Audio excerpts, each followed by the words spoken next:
आज हम बात करेंगे दुनिया में सबसे सुखी इंसान कौन होता है इसके बारे में। तो आप बने रहिए हमारे इस वीडियो पे, कहानी को पूरी जरूर सुनिएगा तभी आपको यह कहानी समझ आएगी। तो चलिए शुरू करते हैं। हनुमान जी के एक मंदिर में एक ब्रह्मचारी रहते थे, जहाँ वो पूजा करते थे, भजन कीर्तन करते और बहुत साधारण और सामान्य तरह से जीवन जीते। एक दिन मंदिर में एक अमीर अपने नौकर चाकर के साथ आया। उसके ठाट बाट को देखकर ब्रह्मचारी ने सोचा, ये व्यक्ति सुखी व्यक्ति होना चाहिए। ब्रह्मचारी ने अमीर व्यक्ति से पूछा, आप काफी सुखी मालूम दिखाई देते हो।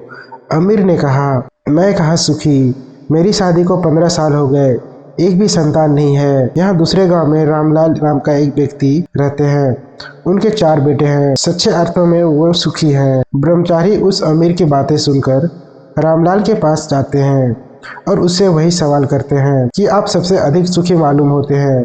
रामलाल कहता है, अरे मैं कहाँ सुखी, मेरे 4 बेटे हैं, एक मेरी बात नहीं सुनता, वो एक गलत रास्ते पर है, इन्होंने मेरा जीना हराम कर रखा है। रामलाल ने ब्रह्मचारी से कहा, यहाँ पास के गांव में केशचंद नाम के एक विद्वान पंडित रहते हैं, वो सबसे अधिक सुखी है। ब्रह्मचारी उसकी बातों को सुनकर केशव चंद के पास जाकर कहते हैं, सबसे सुखी आप ही मालूम होते हैं। केशव चंद उन ब्रह्मचारी से कहते हैं, मैं और सुखी, मैंने सारा जीवन साधना में लगा दिया, फिर भी 2 वक्त की रोटी नहीं जुटा पाता। केशव चंद ने आगे कहा, यहाँ पास गांव में एक नेताजी रहते हैं जो काफी अमीर और हर तरीके से उनका दबदबा है और वे लोगों की मदद भी करते हैं, सबसे सुखी वही हैं। ब्रह्मचारी उन नेता के पास जाकर वही सवाल पूछते हैं कि आप सबसे सुखी मालूम होते हैं।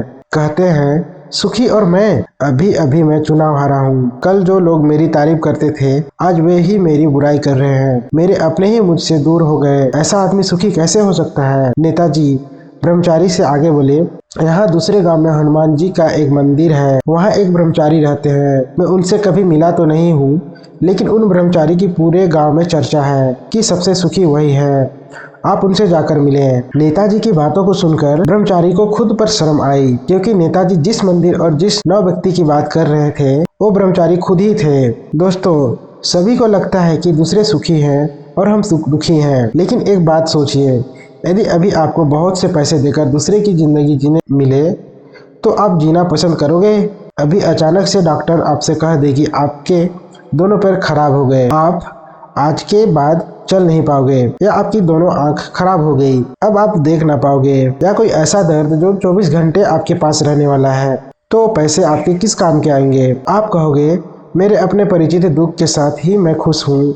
दूसरे से अपनी तुलना करके खुद को दुखी या कम, क्योंकि जिससे आप तुलना कर रहे हो सकता है वो आपसे सैकड़ों गुना ज्यादा दुखी हो। इस दुनिया में सबसे ज्यादा सुखी आप हो, क्योंकि बहुत से ऐसे लोग होंगे जो अगले वक्त की रोटी का इंतजाम भी नहीं कर पाएंगे, सोने का भी इंतजाम भी नहीं कर पाएंगे, तड़प तड़प कर मर जाएंगे, क्योंकि उनका ध्यान देने वाला कोई नहीं होगा। इसलिए आपके पास जो है उसे बेहतर बनाइए और संतुष्ट रहकर जीना सीखिए, क्योंकि संतुष्ट जगह पर ईश्वर का वास होता है। और इतने खूबसूरत जीवन के लिए ईश्वर को धन्यवाद दीजिए।